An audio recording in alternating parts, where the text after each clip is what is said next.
C'est le tour du général de brigade Antoine Martinez, brigade aérienne, président des volontaires pour la France, candidat à l'élection présidentielle et qui va nous parler du délitement de la nation. Vous pouvez l'applaudir.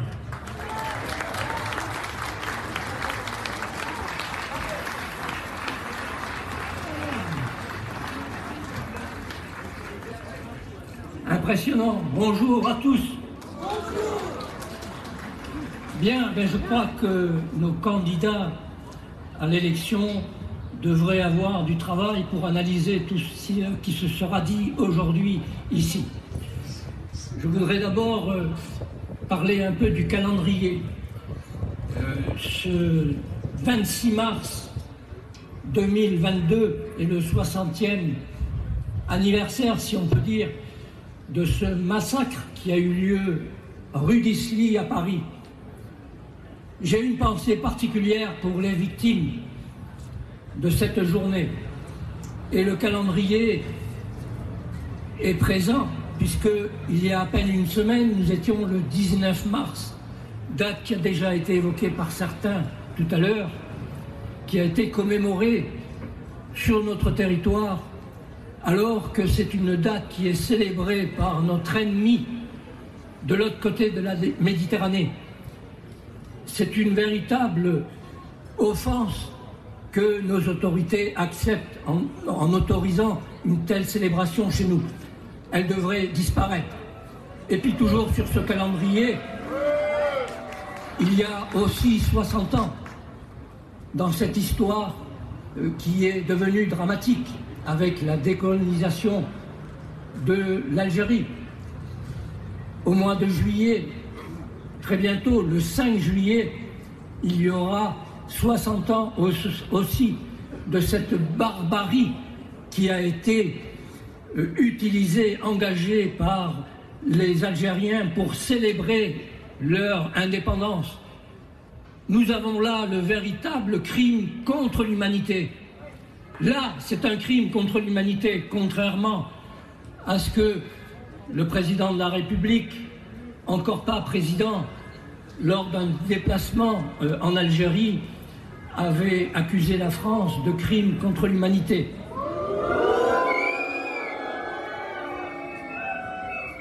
Ce n'était pas un crime contre l'humanité, la colonisation. Faut-il rappeler l'origine et la cause du débarquement des troupes françaises sur ce territoire qui ne s'appelait pas encore l'Algérie? Eh bien, c'était cette régence turque d'Alger, avec les barbaresques pendant plus de 3 siècles, qui écumaient la Méditerranée, et avec ses razzias sur le sud de l'Europe, de nombreux esclaves ont été pris. Donc c'est une véritable, là aussi, un véritable crime contre l'humanité que nos dirigeants n'en parlent pas. On a oublié cet esclavagisme, qui a été le but de cette colonisation au départ. Mais pour revenir un peu plus tôt sur notre calendrier, depuis une bonne quarantaine d'années maintenant, notre classe politique, nos élites politiques, par le laxisme, leur manque de clairvoyance, leur lâcheté, leur renoncement et même récemment ce qu'on pourrait appeler leur collaboration, ont permis de détruire, de mettre en péril plus de 15 siècles de notre histoire. Alors, rappelons-nous, dans les années 80, avec la gauche au pouvoir, ces nouvelles associations qui prônaient le droit à l'indifférence pour les individus. Nous avons le résultat aujourd'hui et nous en payons les conséquences. Eh bien moi, je revendique aujourd'hui ce droit à la différence pour les peuples. Le peuple français, comme les peuples européens, ont le droit d'être différents d'autres peuples de l'Afrique, qu'elle soit du Nord ou subsahélienne, par exemple.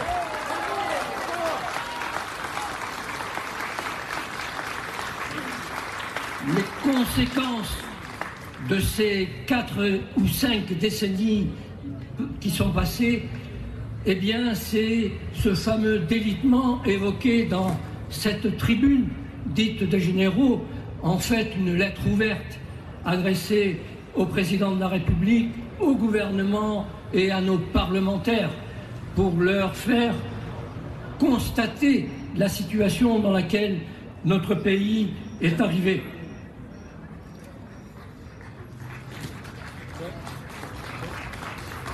Alors de cette tribune, de cette situation, pour ma part, je veux relever 3 constats. Le premier, c'est pour moi une évidence, l'État trahit la nation.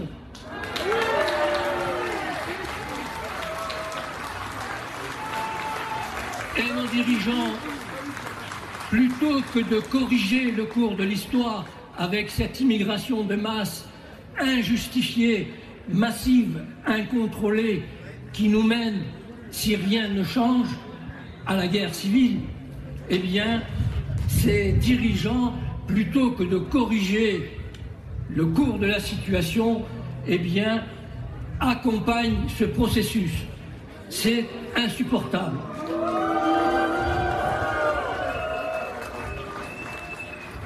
Deuxième constat pour moi, c'est l'ordre est dévoyé, complètement bafoué aujourd'hui. Il ne peut pas y avoir de liberté sans sécurité. Nous avons de multiples exemples et aujourd'hui, la police est agressée en permanence dans un certain nombre de lieux, dans des sites qui ont été évoqués tout à l'heure, sans pouvoir se défendre. Cela n'est pas admissible et l'ordre et la loi doivent être rétablis. C'est un fondement essentiel. La liberté est conditionnée par l'insécurité. Et le troisième constat, eh bien, c'est que je considère, mais je ne suis pas le seul, c'est que le système qui nous gouverne, ce système est corrompu.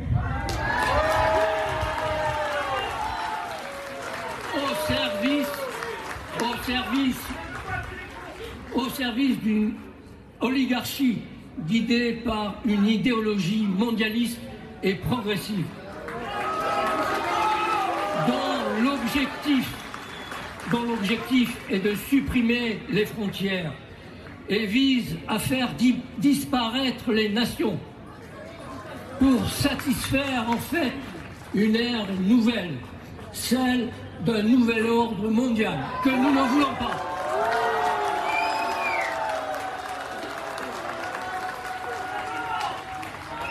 Tout ce qui constitue cette dérive qui plonge le peuple dans la souffrance et qui aurait dû précisément être au centre du débat de cette élection présidentielle, eh bien, continue d'être soigneusement occulté parce que nos dirigeants instrumentalisent à outrance et à dessein la situation et notamment cette crise sanitaire depuis 2 ans et aujourd'hui le conflit entre la Russie et l'Ukraine.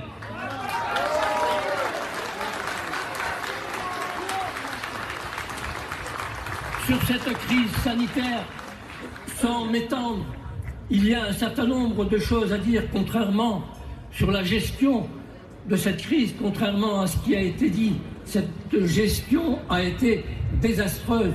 Et puis, il faut que les Français sachent, demandent pourquoi les médecins ont été interdits de soigner au moment de cette pandémie.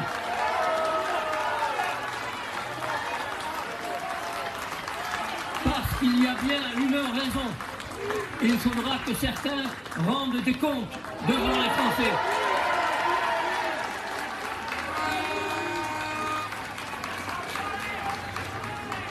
Et puis sur l'autre crise, ce conflit Russie-Ukraine, là c'est la même chose. Dans les 2 cas, nos dirigeants utilisent la peur pour gouverner et pour soumettre les esprits.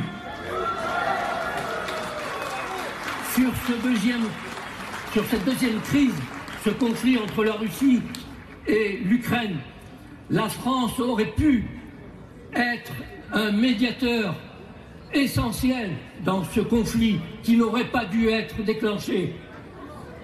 Il suffisait que la France propose à nos partenaires européens de convaincre le président ukrainien de renoncer à l'admission de son pays dans l'OTAN.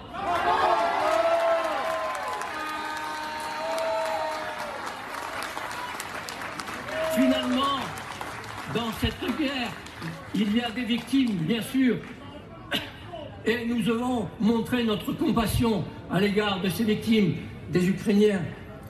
Mais qui sont les véritables responsables de ce déclenchement? Est-ce que ce sont ceux qui déclenchent le conflit ou ceux qui l'ont rendu inévitable? Alors cela, bien sûr, permet à nos dirigeants de ne pas parler des sujets qui fâchent à 2 ou 3 semaines de l'élection présidentielle et d'occulter les sujets essentiels, et en particulier le bilan de ce quinquennat finissant qui est désastreux.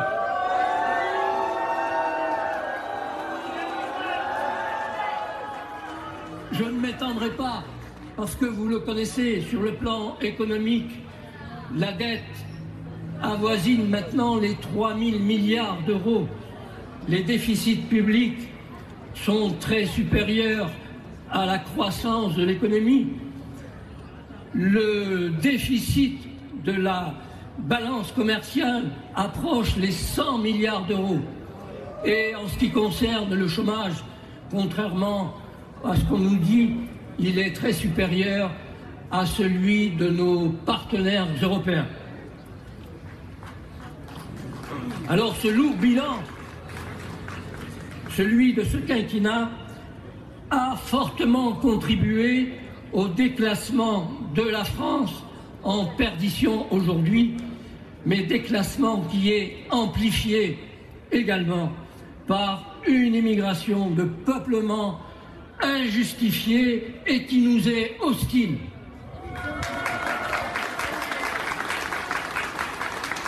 Par ailleurs, il est dommage que ce soit à quelques jours, à quelques semaines de l'élection présidentielle, qu'un scandale d'État soit mis à jour à la suite de la commission d'enquête menée par le Sénat sur l'influence croissante des cabinets de conseil.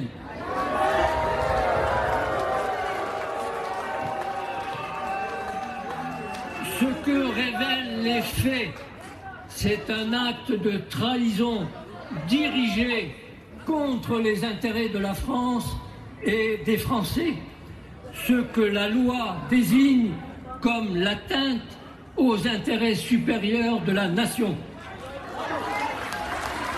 Le procureur de la République a été saisi par le Sénat, mais une plainte a été également déposée par des associations, par des collectifs soucieux de l'avenir de la France et de la nation. Alors, un certain nombre de personnalités sont mises en cause dans cette plainte, notamment le président du Conseil constitutionnel, le Premier ministre, le ministre de la Santé, la ministre de la Fonction publique, le directeur général de la Santé, le cabinet de conseil McKinsey, avec un certain nombre de personnalités. Il est reproché aux personnes poursuivies d'avoir laissé des sociétés privées très puissantes telles le cabinet de conseil McKinsey d'accéder au cœur même de l'État.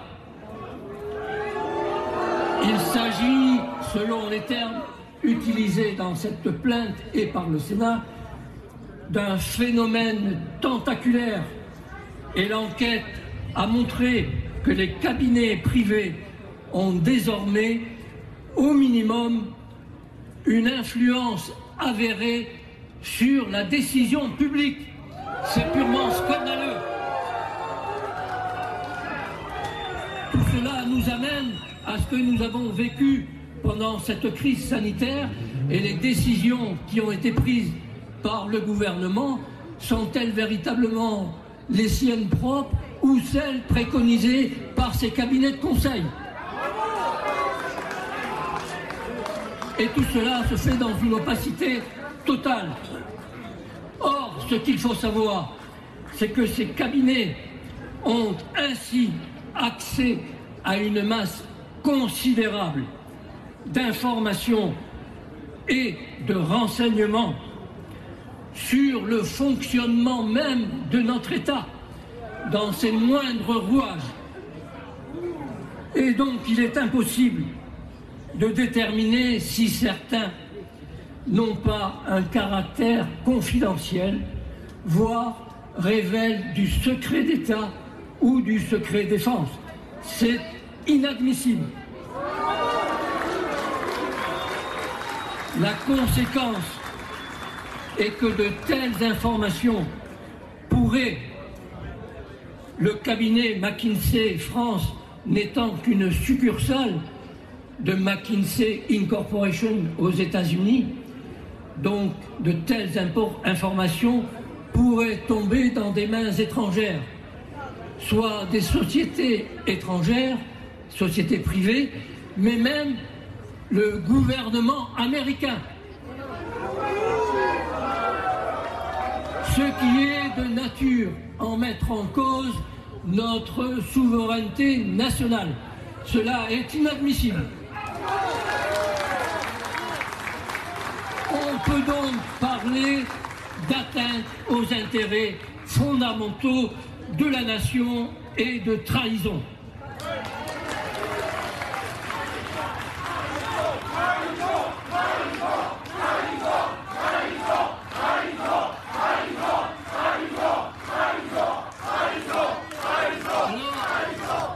On imagine ce nouvel ordre mondial évoqué.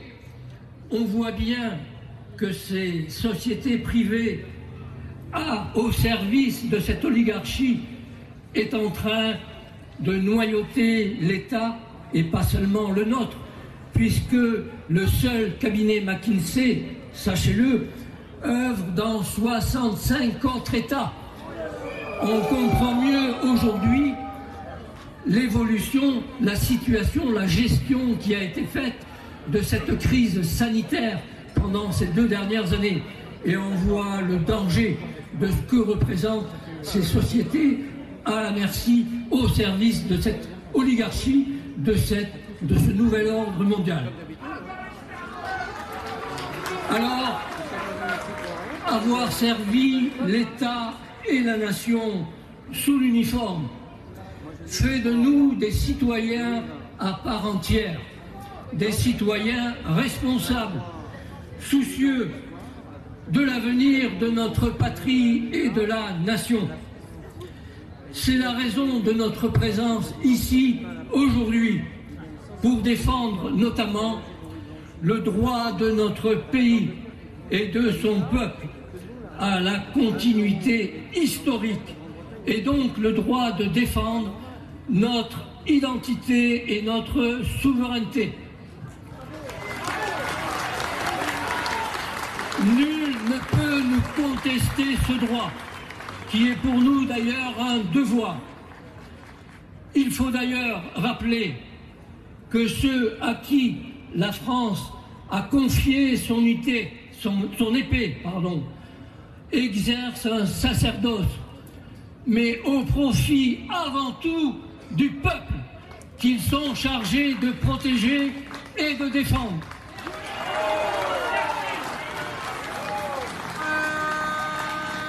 C'est leur raison d'être, c'est notre raison d'être. Alors, chers amis, cette grande marche pour la fierté organisée par Place d'Armes est une première. Elle était cependant nécessaire pour rappeler aux Français qu'ils sont un grand peuple. Ils sont un grand peuple. Ils l'ont oublié. Oublié pourquoi? Parce qu'on leur a confisqué cette fierté par ce diktat de repentance et de culpabilisation injustifiée dont il faut nous débarrasser.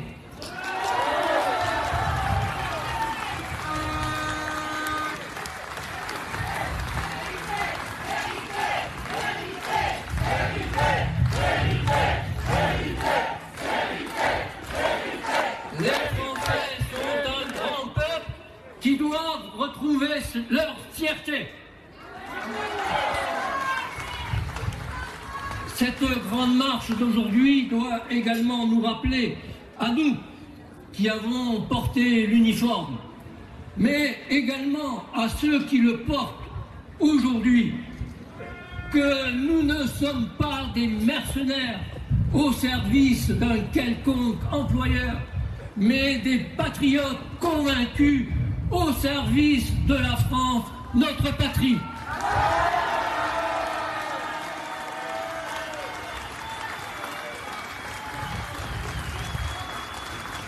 C'est pour cela que nous ne pouvons pas être considérés, après avoir quitté ce noble service, comme des sous-citoyens qui seraient ou qui devraient être privés de leur libre expression lorsque la France est en danger.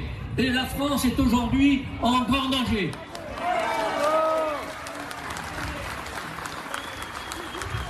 C'était notre devoir de signer cette tribune. Et c'est notre devoir aujourd'hui de continuer à briser le silence lorsque c'est nécessaire pour provoquer ce sursaut qui est nécessaire et salutaire.